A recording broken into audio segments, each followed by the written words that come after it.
My name is Adrienne Garland, and welcome to Sugar Coated. Sugar Coated is a podcast that was born from the notion that for far too long, women and other people who inside felt like they just didn't fit in maybe small or even large ways, had to sugarcoat their words, their style, or in general, their way of showing up in the world. This podcast started out as a dedication to women leaders. You see, I wanted to shine the light on all the incredible work that women do and how they're making an impact. And I still do. But I realized that a key reason that women have struggled, in my opinion, is that they've had to conform to certain cultural norms and ideals, which are inherently designed to keep those outside of the norm from standing out. This has prevented more women from being recognized as the powerful leaders that we truly are.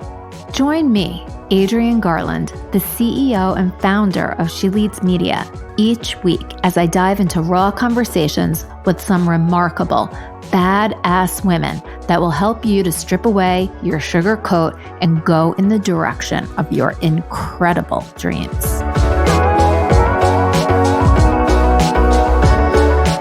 Hi, everybody. My name is Adrienne Garland, and welcome to Sugar Coated. I'm here today with the incredible people from the law firm in New York City called Ingram. And Ingram is an incredible law firm that is super supportive of small businesses and growing businesses, large businesses too. But they have been huge supporters of She Leads Media for many years now. And I really appreciate all of the support and the advice that they provide not only to me, but to the community of women that are part of She Leads Media. So I'm here today with 3 different people from Ingram because we have so much information to share. So I'm here with Warren Friss, Sheila Di Gasper, and Jennifer Zourigui. And I'm going to let each one of them introduce themselves, and then we're going to just jump right into a conversation about what businesses should be thinking of during this time, and we all know what this time means, but during this time and beyond. So I'm going to start with Sheila. If you could just introduce yourself and tell everybody a little bit about yourself, and then we'll go to Jennifer. So and my then name is Sheila Di Warren. Gasper, and I am a corporate partner at Ingram. I've been practicing for almost 15 years now. I've been helped range of businesses from early stage to more fully developed in a number of different capacities and transactions and contracts in, various stages of the life cycle. So yes, basically have a broad range of experience in many corporate matters. Awesome. Jennifer? Hi, I'm Jennifer Zourigui, and I am a partner in our firm's commercial litigation group. Terrific. And Warren? Hey, Adrienne, everyone. My name is Warren Friss. I'm a partner at Ingram. I'm a corporate and business attorney. I've been practicing for about 30 years. I've been at law firms like Ingram. I've also been in-house. So I've worked at the Topps Company. I worked at the Topps Company as general counsel. So I have some experience on the other side. And I've also had my own startup entity. So I have sympathy and experience for all entrepreneurs, and I very much enjoy working with entrepreneurs and people in early stages of their business. That is excellent. And I love that, Warren, too. I always feel like you can really relate to all the women who have started businesses and that are growing them whenever you come and speak at the She Leads conference. I think that it just offers another layer to sort of let them know that you're in the same shoes as they are, and they might be women's shoes, but that you can empathize with some of the challenges. And today's podcast and conversation is really about all of the things that entrepreneurs are facing right now. And obviously, it's not just women entrepreneurs. We're focused here on the Sugar Coated podcast on women entrepreneurs, but this is a just insane, crazy time for so many people. And when we were preparing for this conversation, we had a really great talk about everything that people should sort of be considering and doing or even not doing. So why don't we just jump right in? Because I know that there's a couple of areas that we wanted to talk about. Sure. So there are four things that I've been talking to people about and trying to help them with as they review what's going on with their businesses at this extremely challenging time. And one of the interesting things is that entrepreneurs are usually in a different position or startups, but the situation we're in now, even the most seasoned businesses that have been around for many years are all facing the same struggle. So not only the entrepreneurs in this together, everybody's really in the same boat. So the four things, the first three are really financial, and the last one is not financial at all. The first three is really taking a close look at your business. So number one is looking at your revenue projections over the next 2, 3, 4 months, as far out as you could possibly look. And I know it's extremely challenging given the uncertainty. But we've now been in this situation with the coronavirus and the economy for about 6 weeks. So people are starting to get a sense of how much it's affecting their business. So you can look at how your business is done in the 6-week period versus last year, and then in the 4-week period and the 2-week period to sort of see where you are and how it's progressing or regressing. Whether you're down 20%, 30%, 60%. Get a realistic sense to try and figure out what your revenues are going to be or are likely to be over the next several months. Then obviously you have to look at the other side of the ledger and look at your expenses. And that's always as painful as looking at the revenues sometimes is. Looking at the expenses is also challenging. So that's obviously everything from your employees, consultants that you've hired, leases that you have, space you're using, vendors. First, taking a look to see what you can do without, what you could cut back, but also to take a look and see, to the extent that you owe people money, what you can do to either defer paying some of that money or sort of, work out a deal where you pay less of the money, just pay less. And, it's a hard thing to do, and a lot of people aren't used to doing this, asking for a reprieve or a deferral, but just know that everybody is. And, this has nothing to do with how you're operating your business. It's just a business reality, and, it's something that you have to do. And even though it doesn't feel as though you have leverage because, we're all in the situation where we're asking for deferrals, you really do, because nobody right now is going to end up in a fight or a lawsuit over you owing them money. I mean, it just doesn't make sense. So, it really makes sense to talk to people and see what you could do to, sort of save money. And would you say that you're kind of payments. both looking at the revenue and your expenses? I find people are looking at it, one from the perspective of what they need now, like in the short term, just to kind of make it past the next, couple of weeks. And although there has now been kind of this trailing period, it still feels, I think, like a cash crunch. And then, having those negotiations, kind of just better informs, you and your business as to kind of what your position is now, but also what your position might be later on, and kind of the viability of what you're doing and how you may need to change things up, and how you want to use those resources that you are able to kind of reserve now in the short term. Yeah, I think it's such great advice. One of the things that comes up for me when I hear that, when I sort of put on my entrepreneurial hat, and I know this from also going through the Goldman Sachs 10,000 Small Businesses program, a lot of women business owners have resistance. I don't know what the word is, but there's a lot of emotions that are tied to the financial piece of their business. And some of them, push off the responsibility of looking at the numbers and the finances to other people. So I think it's such great advice, especially now, to really take control of your financial situation and get to know your numbers like the back of your hand. And there's so much emotion.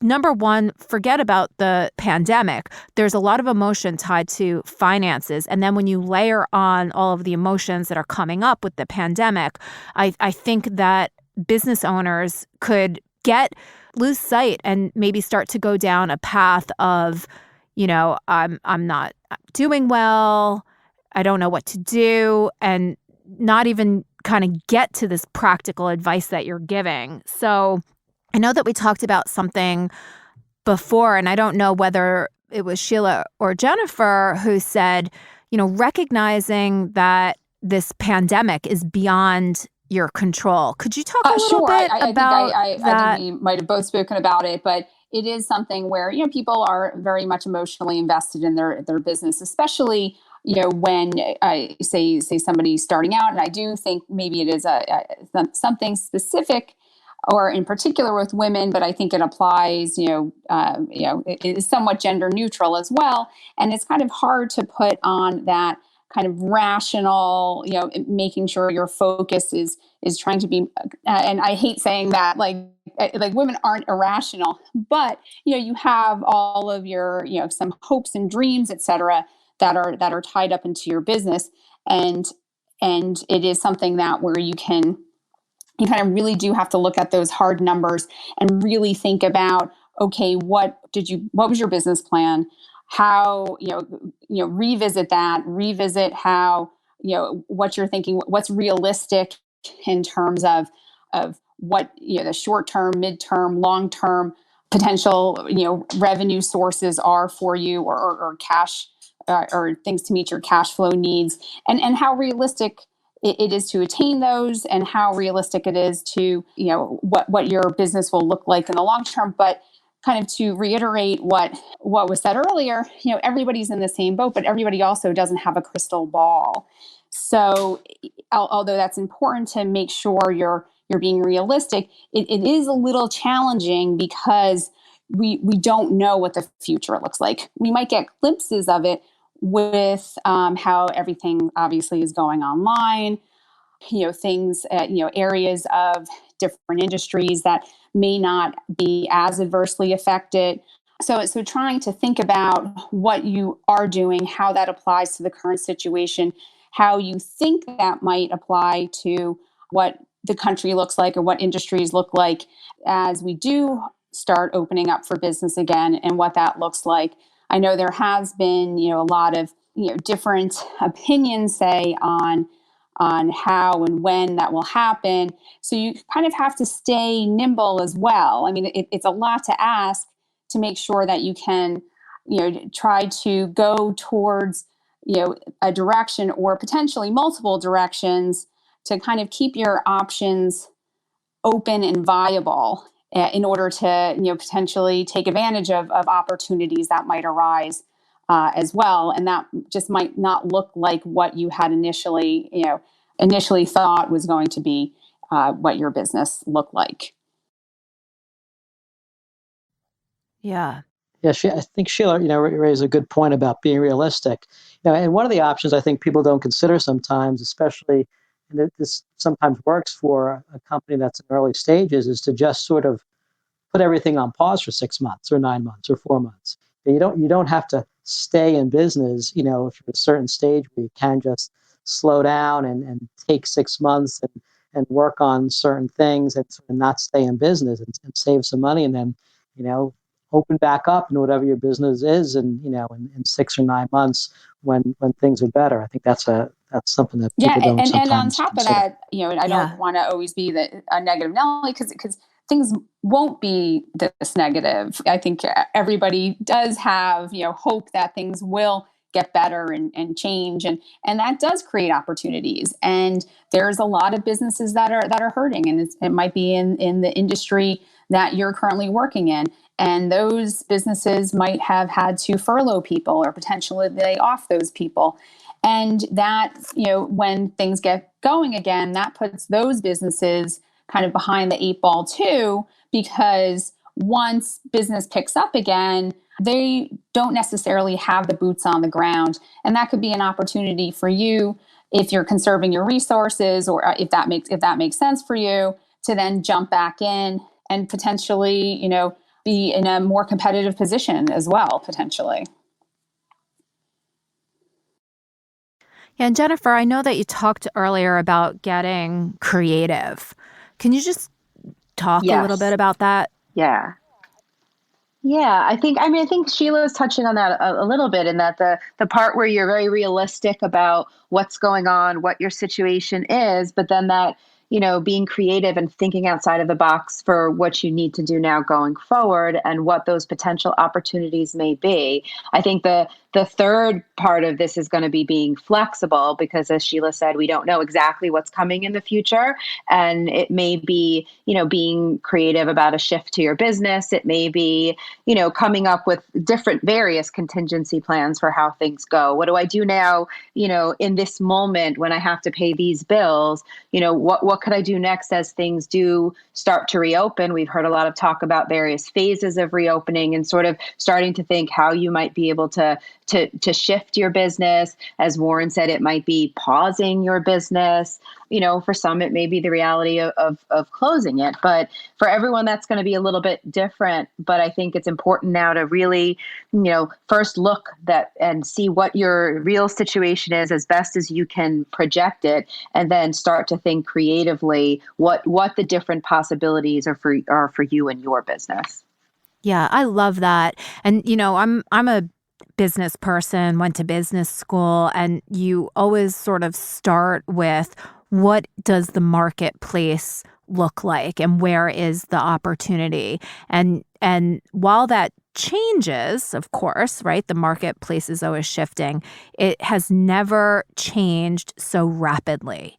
So what we looked at when we all started our businesses was a very, very different world than it is now, and that what it's going to be in, who knows what period of time, 3 months, a year, 5 years. And then as a business, also thinking about when things do come back to this new normal, knowing that you must have different approaches when the market does change, because I've read things that this is not the last pandemic that we're going to live through. And it's this idea of being like super nimble and flexible, I think, is really important for all business owners to have at the top of their mind. It needs to be built in to their strategy. Yeah, so that's not something that we always did before, right? We need to have backup plans for X, Y, or Z, but that kind of goes to the bottom of the list because there's so many other day-to-day things that we're dealing with. But I think now this is going to be something where business owners need to and will take it more seriously, of coming up with various contingency plans and different ways to go, even if we do get back to our new normal, and eventually even to what was our normal, that could, all of a sudden shift again, and we need to go back to doing things remotely, or a change in our, business plan. And I think people need to start, preparing for that more. Yeah. So why don't we go back? Because I know that we wanted to also talk about, after taking a real assessment of what your revenues potentially are and what your expenses are, many people are going to fall short, right? So Warren, I know you wanted to talk a little bit about where can you get money, or anybody, jump in. Where can you get thank money? you for bringing that up, because I meant to mention that earlier, that in order to kind of, one, looking at that revenue and some sort of financial relief that could help give you a little bit of breathing room, to sustain your business. There are a number of programs. I think by now everyone's heard of the CARES Act, and how there was a $350 billion fund for a program called Paycheck Protection Program. And it's a loan program through the Small Business Administration, but it can be converted into a grant. So it's overwhelmingly the most popular program, because it is something where you could borrow funds you up to a certain amount. It's 2.5 times your payroll costs for basically your trailing 12 months or your payroll costs from 2019. I don't want to get bogged down into details, but it would essentially provide you 8 weeks of payroll. And plus, you could use it for rent and utility payments. And if you use it according to the SBA guidelines, it's forgiven at the end, and there's no tax consequences to it. So it's a very popular program. It was so popular that within 10 days, the funds were gone. So the Senate just passed additional funding. I think it's $300 billion, and so is most likely going to be passed. So then there's another bucket of money for small businesses to go after. And I would highly recommend, especially if your business is affected by the pandemic, which 99% of businesses are, to apply for that loan. You would go to you would first go to your lender, and it's typically recommended to apply through them. Although there have been a lot of controversy about who's had access to that initial tranche of funds, and it basically bigger businesses seem to have taken a lion's share of that. But with that said, I think there's going to be a focus on getting the monies to who really need it, and the smaller businesses. So I would encourage people to apply to the extent they have not. Yeah, there's other loans available, but that which you can go on the SBA website, and the economic injury disaster loan and other things that that's more of a true loan, but it is available to almost all borrowers. Basically, if you have less than 500 employees, which is a lot of businesses. So. Yeah, and I know, Jennifer, that you wrote a piece that outlines some of the resources that are available to small businesses. I can provide a link in the show notes so that people have access to that. It would be great to update it with this new information, because I actually don't know all that much about when the second tranche of funds is going to be released. So that would be great. And, it's funny, I think back to one of the conferences that She Leads Media held, and one of the women who wrote a book, Elaine Pofelt, she wrote a book called The $1 Million One-Person Business.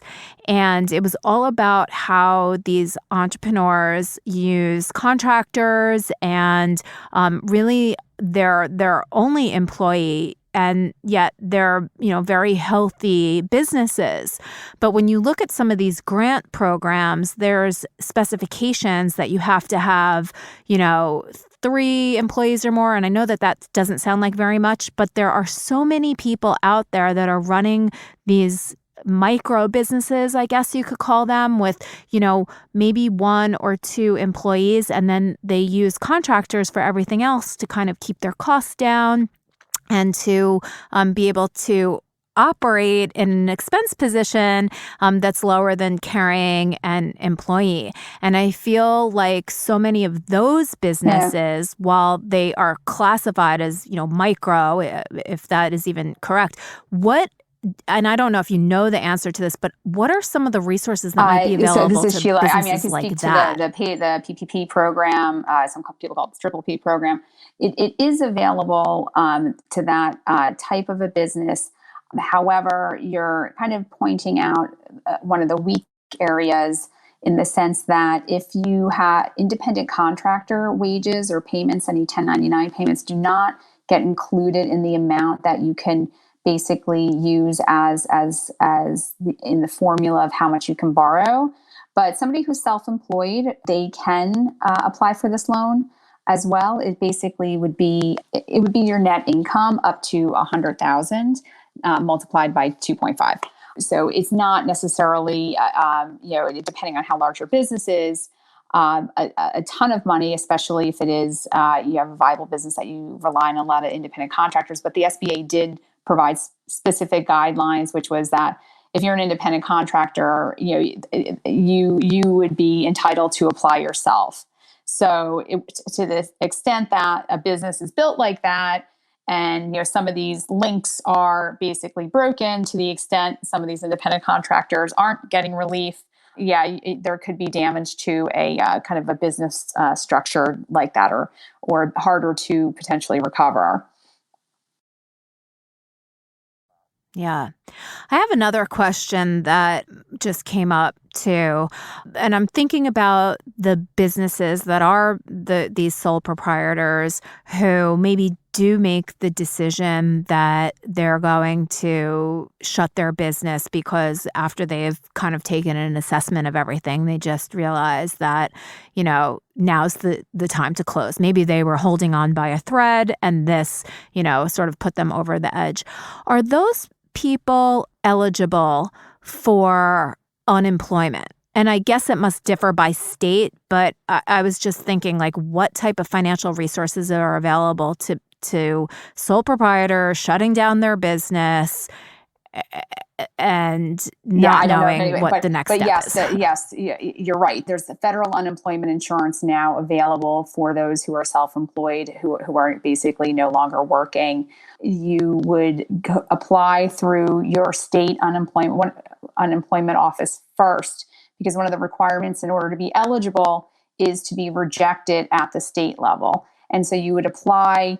And most, I think the New York website is they've worked through their backlog, and they're, so I think that it's a little bit easier to get your application in than it used to be. And I think that the instructions are pretty quote unquote clear. I'm sure there's there's always questions filling out these forms.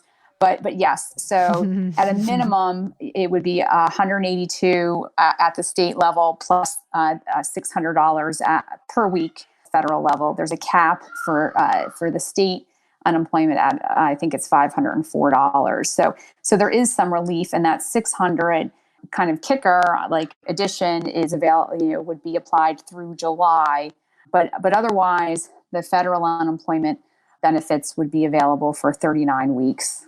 So yeah, that is definitely something for a self-employed person who basically all of their business dried up should look into. And I know we also, thank you so much for that. It's so helpful. Some of this stuff, just reading through everything, can get overwhelming and confusing, especially when you're operating from this, emotional point of view. Sometimes you can't absorb what you're reading because you're clouded by your emotions. But I know that we talked about that there could be some other creative options too, instead of just, shutting down or pausing. Warren, I think that you mentioned a couple of other maybe creative things that businesses might be able to do, whether it's, like a joint venture or something similar. It's, so many companies are going through the same situation, and there will be companies that are in your particular industry that are going through the situation. So even though they might be competitors and people that you normally would not reach out to and talk to, there may be some opportunities to join forces. Somebody may be you might be surprised that somebody else is looking to exit the business, and they may have a customer list or a person or some business that would actually be very helpful to you, that you might be able to, purchase or give them, a piece of equity in your company, or, pay them out over time. You never know who else is struggling, and pretty much everyone else is. So, it could be the opposite. It could be that you have the opportunity to sell a piece of your business to somebody else, or sell a piece of your business and continue to consult and help them and make some money that way. So it's definitely a time to reach out to other companies in your industry, other vendors that are in the industry but don't do exactly what you do, and just have a discussion and see if there are opportunities, because you really don't know what's going on with specifically in somebody else's mind, and until you talk to them, you're not gonna find out. So sometimes those conversations could be very helpful. I love that. And I think that takes a lot of boldness and creativity to say, let me reach out to someone who may have been a competitor because they might be in an even worse situation than you, and you could be their savior. So I like that flipping of the thinking and being confident to put yourself out there and reach out. And, I don't know if any of your clients have been successful in doing anything like that. That would be interesting to hear. But if not, when you say reach out, do you have any suggestions of maybe how to reach out to these people? Yeah, no, I actually, I'm glad you asked. I'm a big fan of using LinkedIn for things like that. So, you could easily find people that because you know their names, or just look, for companies that you know of and find out who's working at those companies and just reach out and try and connect, say hello. If you don't hear back, if they don't connect, that, hey, they're not the right person to talk to. But I found that more often than not, I get a response. And you make a connection, you have a conversation, and you're not necessarily starting a conversation with, hey, do you want to merge businesses?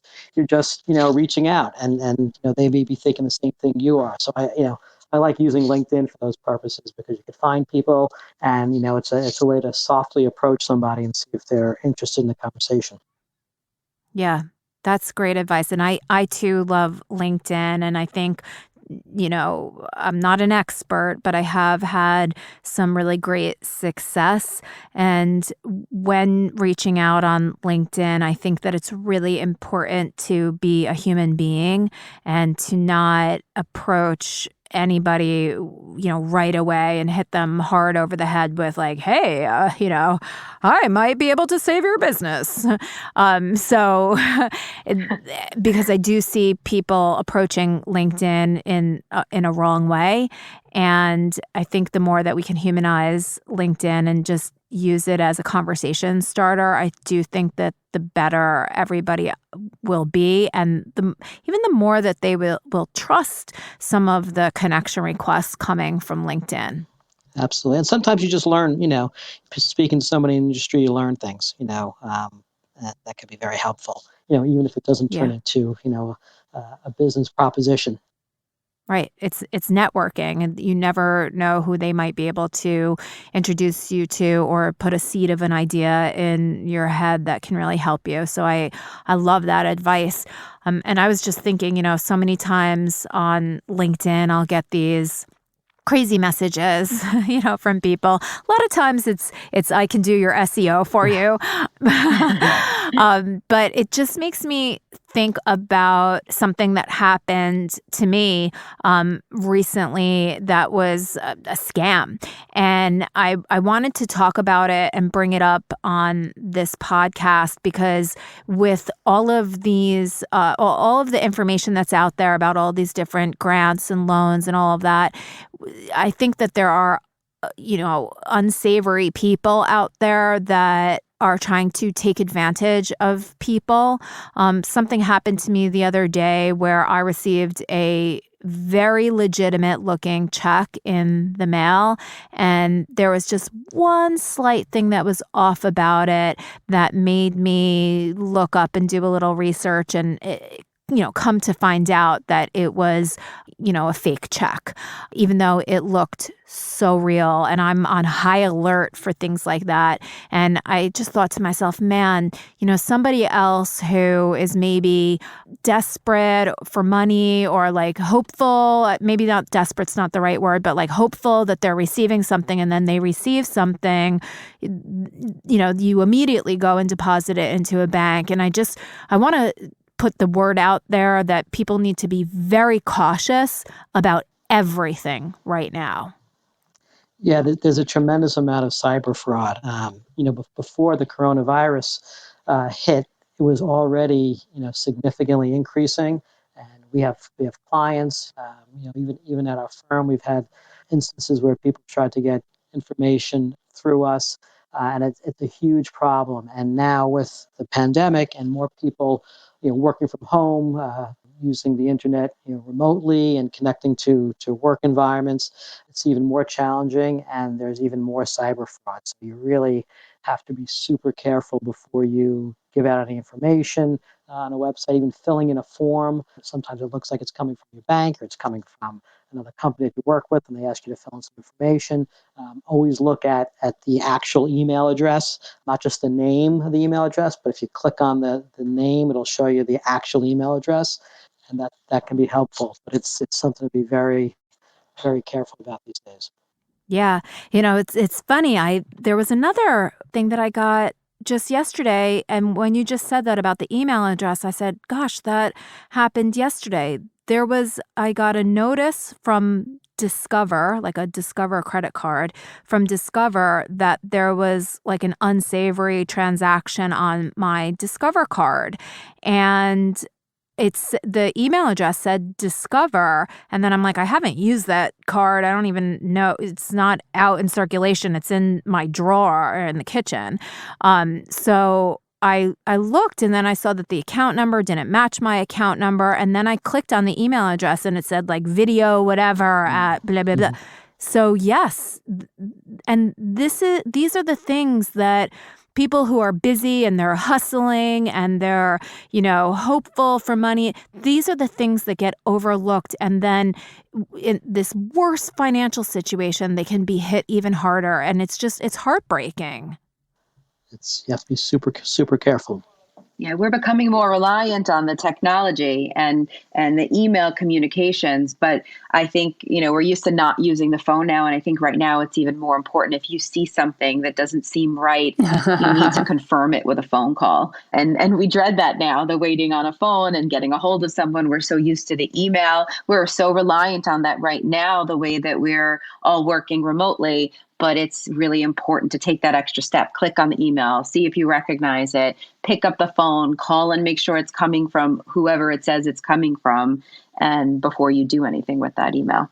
Yeah, and that's such a great message too, because so many people, I maybe it's just the things that I'm looking at online, but there's a lot of, hustle. There's all this opportunity, go out and grab it.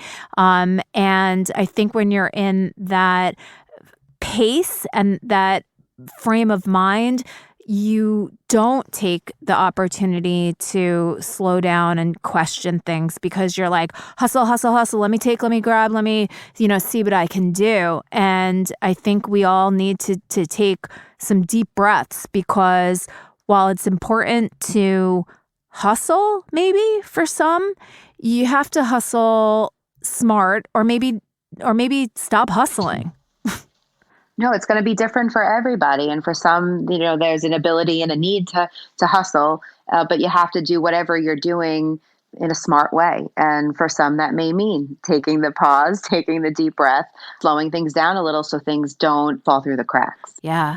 What are some of the businesses and the, with the clients that you have, what are some of the businesses right now that have successfully maybe pivoted, or they weren't too affected?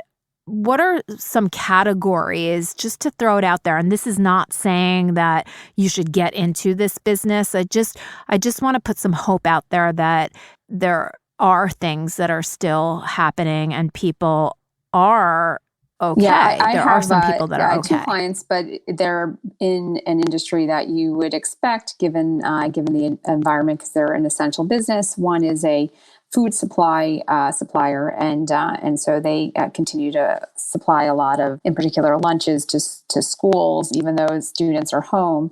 And then the other is somewhat related. They provide services to grocery stores and help grocery stores determine what they need to purchase.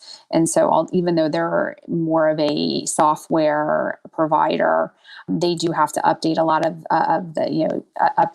it based on what the inventory is. So anyway, long story, if you're servicing an essential business, I think that, or an essential business, you're kind of under that umbrella of an essential business. So those are a couple of clients that I feel like are weathering this storm okay. but by and large, I'm mostly fielding calls of, hey, I put my application in. What do I, for loan assistance, et cetera, and kind of people who are still in, although not as well, still in a crisis mode or still in a hustling mode to try to kind of shore up their capital to maintain cash flow. So, yeah. I think it's so important to have a trusted, advisor or set of advisors or source that you can go to. And that's why I'm so happy that we're having this conversation, because to just have a relationship and be able to pick up the phone and say, can you just point me in the right direction, is invaluable. And I think a lot of people, small businesses and people in general, can sort of take a chapter out of that book and say, if you can be helpful today, it might not mean that you're going to get $1 in your pocket, but that could be a real investment in relationship building for the future. And that, I hope, is what business is going to be about in the future. I hope there's more humanity and less focus on, how do I get something from somebody. That's just my hope, my big hope for how businesses and to that extent, I mean, this is from a like change. legal or business perspective, but I feel like that with the crisis, people are connecting more with with their current friends, with past friends, with different communities that you've been involved in, and kind of to your point about humanity, I do think with kind of the having to hunker down and shelter in place and be with hopefully you're with your loved ones. And if not, you're still connecting with your loved ones and people you care dearly about. And it has kind of, I think, refocused some of people's priorities to more, less from, I had to go to that fancy restaurant or see the new hot show or get my nails done and get my hair done and kind of in that type of cycle of living more, materialistically, not, I'm not anti-capitalism, but where you're like, kind of focused on some other things. And I think with that said, right. I think that that kind of more human approach to things, I think, and kind of realizing what maybe people's reshuffled priorities are. I think that, that is, potentially an avenue for business where it's not this kind of cutthroat and just bottom line. Yeah. Yeah, I know. I agree with you, Sheila, but I gotta say, I can't wait to get my hair done again. I'm just. Oh, Warren, too bad we didn't have the video, and people would know why that's funny. Sure, good point. Good point. Oh, that is so funny. But yeah, I think that again, operating from that place of humanity. And when you think about, okay, how can I be more human? That can actually create business opportunity. So instead of coming from the perspective of what's the business opportunity, shifting it, like you're talking about shifting the way that you're thinking about things, I think that is sort of what business innovation is all about. So it's good that we're getting back to this. It's terrible that it had to take this for us to, think about things in a different way. So I just think that this is an incredibly important conversation, and it's one that we all need to be having. I love that you guys are an incredible resource, and I would love for you to maybe just let everybody know how they might be able to get in touch with you, talk to you, if they do have any pressing concerns. Sure. It's our website's Ingram LLP, INGRAM LLP. You can reach us through our website. You can Google us, Warren Friss, Sheila Di Gasper, Jennifer Zourigui, and or reach out through Adrian, and we'd be more than happy to help. Just have a conversation, provide some advice, whatever people need. We're happy to chat. That is awesome. Are there any final either pieces of advice or just something that you want to say before we close this excellent conversation? Or songs that you want to sing, perhaps. We had spoken about Sheila. the topic. For me, like everybody is in this same boat. I know, there's highs and lows to being in this predicament, and you're not alone. And I was joking with these awesome folks earlier, just about like I feel like in my head is always the song by the Bee Gees, staying alive, and it's all about just staying alive. Whether that might entail putting your business on pause, or you need some financial assistance via kind of the government programs that are out there. That especially if you need to take advantage of it, and hopefully everyone's staying alive. I love it. Great. That is so funny. So thank you so much. And I really appreciate having this conversation. And of course, I appreciate the relationship that we all have with one another. It has been one of the highlights of She Leads Media, just being in conversation with all of you for these years and having you just be real big supporters of She Leads Media and everything that we're doing. So thank you. I'm very grateful for you, and I'm grateful for your incredible advice and that you're here for everybody as a resource. Thanks you so much, Adrian. We appreciate it. We enjoy it. Thank you. Yay. Okay. Thank you. And if you, again, want to get in touch with Ingram, you can go to their website at ingramllp.com. Thank you and have a great day.